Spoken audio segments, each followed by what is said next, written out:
Hey guys, what's up? Trust you're doing great. This morning was flipping through my journal and found this mind map of this note, The Power of Ted by my friend David Emerald. Really good book, highly recommend it. So anyway, I taught a class, led a Philosopher's Notes Live on the book, and of course I used my notes as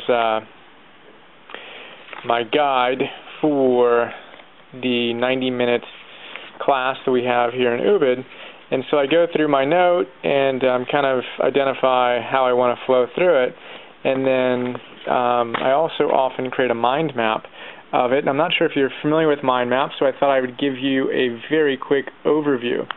The basic idea is that your brain does not work in a linear fashion, right? So your brain doesn't go, A and then 1 and 2 and then B and 1 and 2. I always hated outlining stuff when I was a kid, and you had to do the chapter outlines and stuff. The idea is here, this is very linear, right? Your brain doesn't work linearly, though. Your brain works much more like most things in nature work, which is, imagine a flower, right? So you got a flower with a petal and a petal and a petal and a petal and a petal and a petal. Or imagine a neuron, right? So you got a neuron in your brain, and it's got all these dendrites. Oops, helps if I get it over there. All of these dendrites, right, that are coming off of it, then you've got another neuron with all of its little connections that are going out, and they're all connecting in all these different amazing ways. Here's another one. An infinite number of different connections can be created through the way that nature has architected itself in our brain and in every other facet. So the idea of mind mapping is to mirror nature, right, and to map your mind and to map, in this case, the power of Ted. So what you do in the mind mapping concept, and you can learn more about this from a guy named Tony Buzan. If you Google Tony Buzan mind mapping, you'll learn more. But the idea is, this most simple way to describe the idea is, start with the major idea that you want to discuss, right, or you want to map out. So for me, it was the power of Ted, right? Now in the power of Ted, there's a couple of different things that we need to know. First, there's DDT, right? So DDT, that's the dreaded drama triangle. Okay, this is what Ted talks about in his great book, David Emerald talks about. So in the DDT, what do we have? We have three different facets. We have a victim, we have a persecutor, and we have a rescuer. Right? And I'm not going to go into the detail of the book, although that would be fun. I'll do that in another video. But those are the three facets that I need to be able to understand and communicate for the class to be effective. Now the victim looks at problems, right? That's what I wrote down here. Looks at problems. And then the persecutor needs to dominate, needs to be right? And then the rescuer needs to rescue the victim. So they need a victim, right?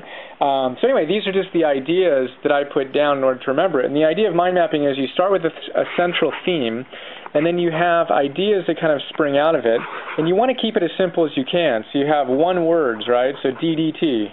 And then within that, I've got this little triangle. I've got victim, persecutor, rescuer. Then I've got a keyword or two that comes out of that. Another one that comes out of here. And then I'll see that, the DDT is juxtaposed with the power of Ted, which is the empowerment dynamic, right? So I wrote that up here, the empowerment dynamic. And then within that, we have a triangle that's different than the triangle in DDT. We have creator, we have challenger, and we have coach. So then we can write over here, we can write over here, we can write over here.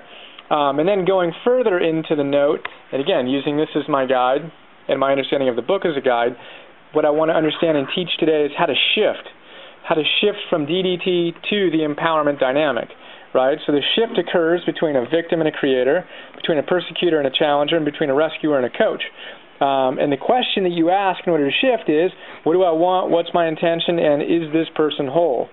So again, I keep on flowing, and then I have rubber bands up here, which is an idea that I pursued. Then I've got holding the tension, between your current reality and your ideal. That's called dynamic tension. And I used rubber bands as an example in the class. I gave them to everybody and had them stretch them out, etc., etc., etc. And then you hold the tension, and then you release that tension through baby steps, right? Most people want to reduce their ideal. You want to hold it and then move forward with baby steps. So basically, I have the book mapped out in a single page. And maybe 8 years ago when I first learned this, I was doing triathlon and met a woman who had a a 10-year-old daughter who was struggling in school, and I helped her out for a little bit. And one of the first things I taught her was this. I taught her how to mind map.